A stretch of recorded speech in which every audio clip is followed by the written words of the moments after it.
इस वीडियो में बताई गई सारी जानकारी पब्लिक प्लेटफॉर्म पर उपलब्ध है। इसमें ऐसी कोई जानकारी नहीं दी गई है जिससे हमारे सुरक्षा बलों की गोपनीयता भंग होती है। डिफेंस डिटेक्टिव सेना का सम्मान करता है और उन्हीं जानकारियों के आधार पर काम करता है जो सार्वजनिक रूप से मौजूद हैं। नमस्कार दोस्तों, डिफेंस डिटेक्टिव के एक और नए एपिसोड में आप सभी का स्वागत है। मैं हूं आलोक। तो आज के इस वीडियो में बात करने वाला हूं चीन की एक ऐसी मिसाइल के बारे में जो ना केवल भारत बल्कि अमेरिका के लिए भी एक बहुत बड़ा थ्रेट बन गई है। ऐसा थ्रेट जिसकी वजह से ईस्ट चाइना सी, साउथ चाइना सी और यहां तक कि सी ऑफ जापान तक में अमेरिकी एयरक्राफ्ट कैरियर के कदम ठिठक गए हैं।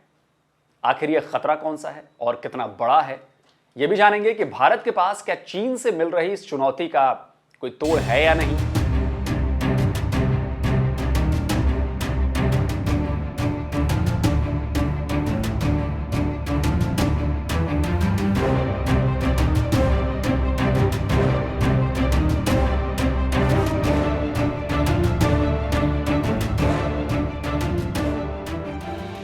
चीन की इस मिसाइल ने भारत, जापान, ताइवान, यही नहीं अमेरिका तक के लिए खतरे की घंटी बजा दी है। ड्रैगन के इस थ्रेट को दुनिया कैरियर किलर के नाम से बुला रही है। इस चीनी मिसाइल का नाम है DF-21D।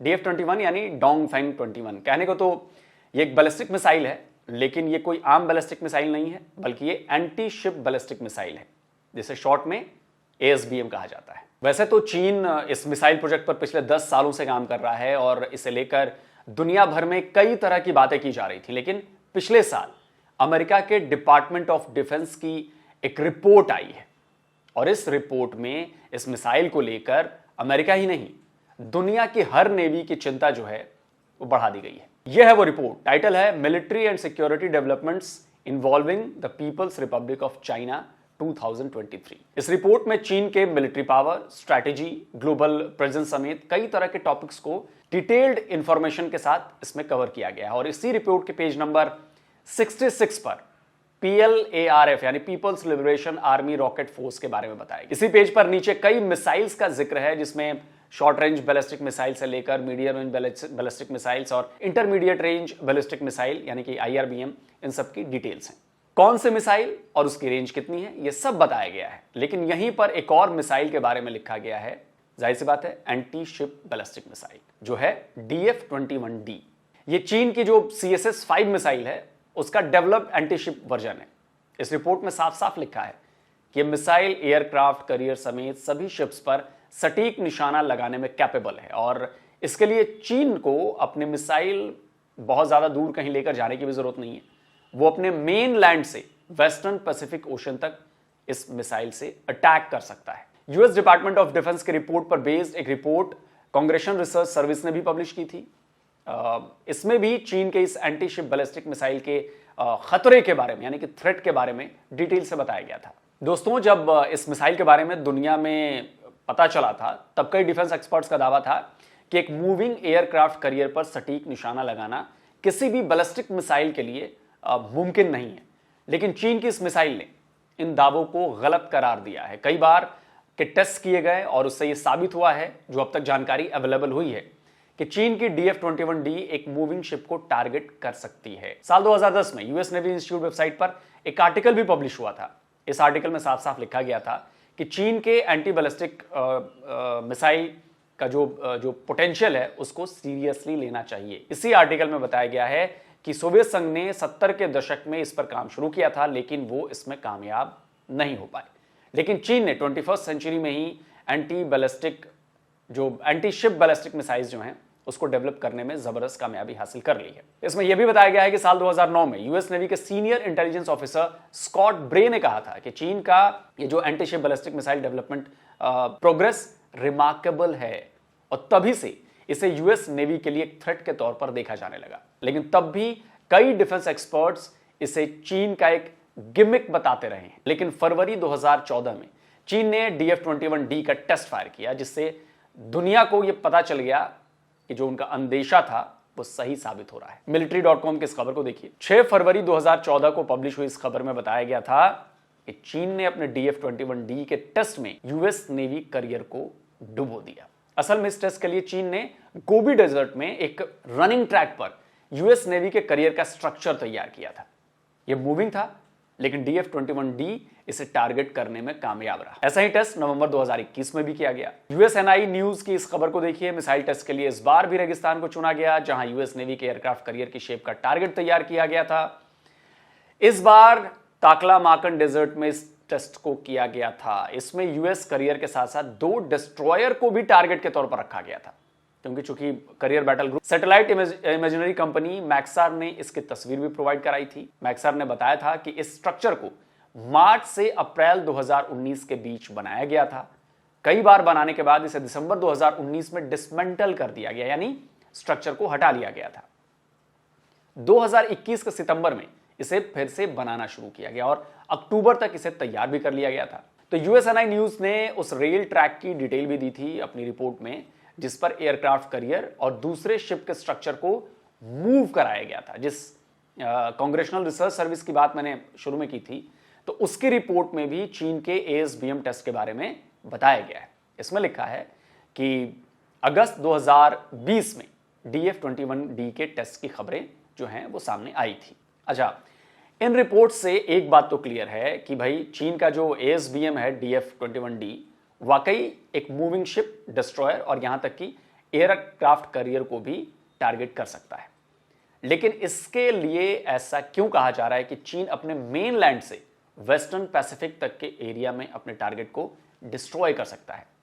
तो इसकी जो वजह है DF-21D की रेंज है। US department of defence report के मुताबिक DF-21D एक MRBM है, यानी मीडियम रेंज बैलिस्टिक मिसाइल, जिसकी रेंज करीब करीब 1500 किलोमीटर है। थोड़ी बहुत इससे कहीं ज्यादा बताई जा रही है, कहीं कम बताई जा रही है।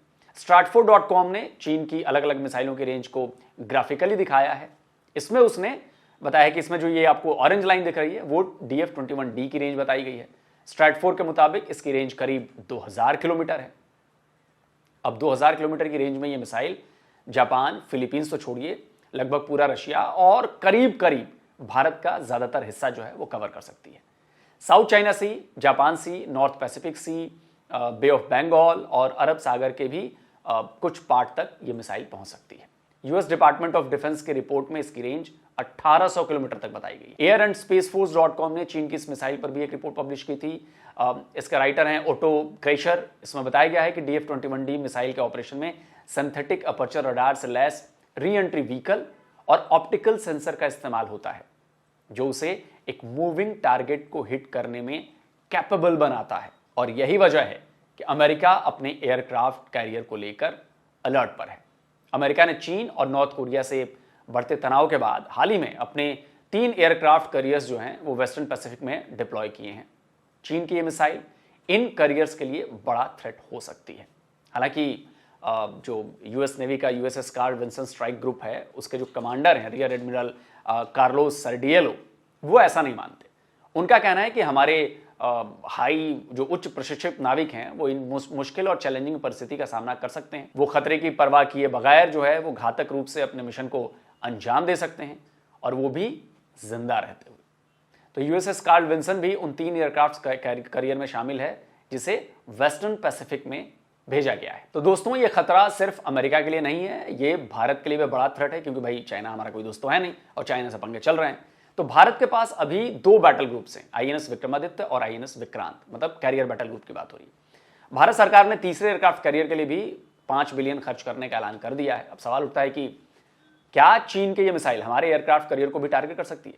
देखिए दोस्तों, अगर हमारा शिप भी DF-21D मिसाइल की रेंज में होगा तो वॉर सिचुएशन में ये मिसाइल उस पर भी अटैक कर सकती है और लड़ाई में कुछ भी हो सकता है। लेकिन ऐसा नहीं है कि जो यूएस के कैरियर बैटल ग्रुप्स हैं उनमें इसके लिए कोई इंतजाम नहीं है, एयर डिफेंस नहीं है, उसमें भी है। लेकिन इसमें समझने वाली बात बहुत कुछ और भी होती है।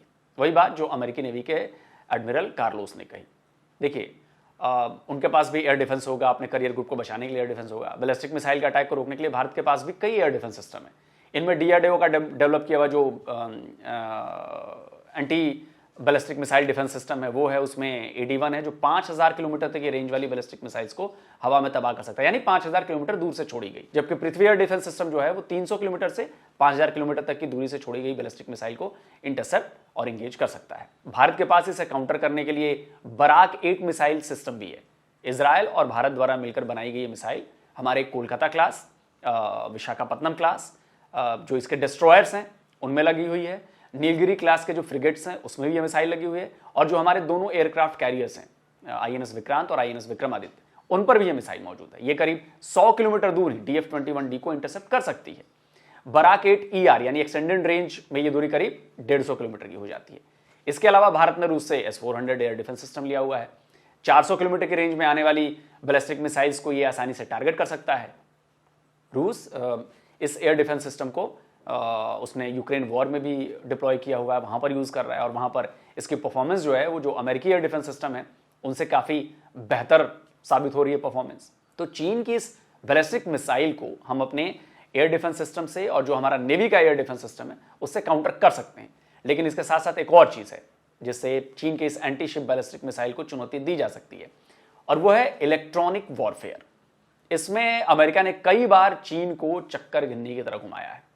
एक्चुअली ये जो पूरा सिस्टम है ये सैटेलाइट सिग्नल्स पर बेस्ड है। सैटेलाइट मिसाइल सिस्टम को बताएगा कि अभी शिप कहां पर है, यानी शिप की लोकेशन वो ट्रैक करता है। इसके बाद मिसाइल जो है वो उस शिप पर अटैक करेगी। लेकिन इलेक्ट्रॉनिक वॉरफेयर में अमेरिका ने हर बार चीन के सैटेलाइट सिग्नल्स को रोक दिया, उसको डाइवर्ट कर दिया, जिससे मिसाइल को सही सिग्नल नहीं मिल पाए, और इससे ना तो सिग्नल सही तौर पर सिस्टम तक पहुंच पाते हैं और ना ही वो मिसाइल काम कर पाएगी, उसको टारगेट ही नहीं मिलेगा। तो यूं समझिए कि सिचुएशन में भी अगर चीन को शिप की सही पोजीशन ही नहीं पता चल पाएगी तो फायदा नहीं है, मिसाइल पानी में जाके गिर जाएगी। लेकिन देखिए वॉर है, कुछ भी हो सकता है, वो डुबो भी सकती है और ये भी कर सकती है। तो दोस्तों टेक्नोलॉजी के समय में हर देश अपने डिफेंस और अपनी आर्मी को हाईटेक कर रहा है। कोई देश अगर कोई घातक हथियार बना भी लेता है तो इसका मतलब ये नहीं है कि बाकी देशों की सेना या उनके हथियार बेकार साबित हो गए हैं। वो भी ना केवल उस हथियार को काउंटर करने के लिए बल्कि अपना डिफेंस मजबूत करते हैं और उसका तोड़ भी निकालते हैं, नया वेपन बनाते हैं उसके लिए। और भारत भी अपने डिफेंस सेक्टर में बहुत तेजी से आगे बढ़ रहा है और उसमें कोई दो राय नहीं कि चीन की ये मिसाइल अगर भारत के लिए खतरनाक है तो भारत भी इसके काउंटर के लिए तैयार है। हमारे थिंक टैंक्स, हमारे इंजीनियर्स, DRDO सब जानते हैं, तो इस पर काम कर रहे हैं। तो ऐसा नहीं है कि DF-21D आ जाएगी और हमारा करियर जो है चुपचाप बैठा रहेगा और वो मार गिरा दिया जाएगा, ऐसा नहीं होगा। बहुत हाई वैल्यू एसेट है, इतने पैसे लगते हैं तो उसको बचाने के लिए भी सोचकर तैयारियां की जाती है। तो बराक 8 भी उनमें से एक है जो लास्ट लाइन ऑफ डिफेंस है बैलिस्टिक मिसाइल्स के लिए। उसके अलावा भी मैंने आपको सब बता दिया। तो दोस्तों जरूर बताइए कमेंट करके कि भाई आज का ये वीडियो आपको कैसा लगा और ये डिटेल्स आपको कैसी लगी। साथ ही इस वीडियो को लाइक करिए, शेयर कीजिए और डिफेंस डिटेक्टिव को सब्सक्राइब करना मत भूलिए। जिन दोस्तों ने अभी तक हमें सब्सक्राइब नहीं किया है तो भाई सब्सक्राइब कर लीजिए, साथ में बेल आइकॉन दबा दीजिए, जिससे हमारे द्वारा अपलोड किए गए हर वीडियो की जानकारी आप तक फौरन पहुंच जाए। जल्दी मिलता हूं एक और नए वीडियो के साथ। नमस्कार, जय हिंद।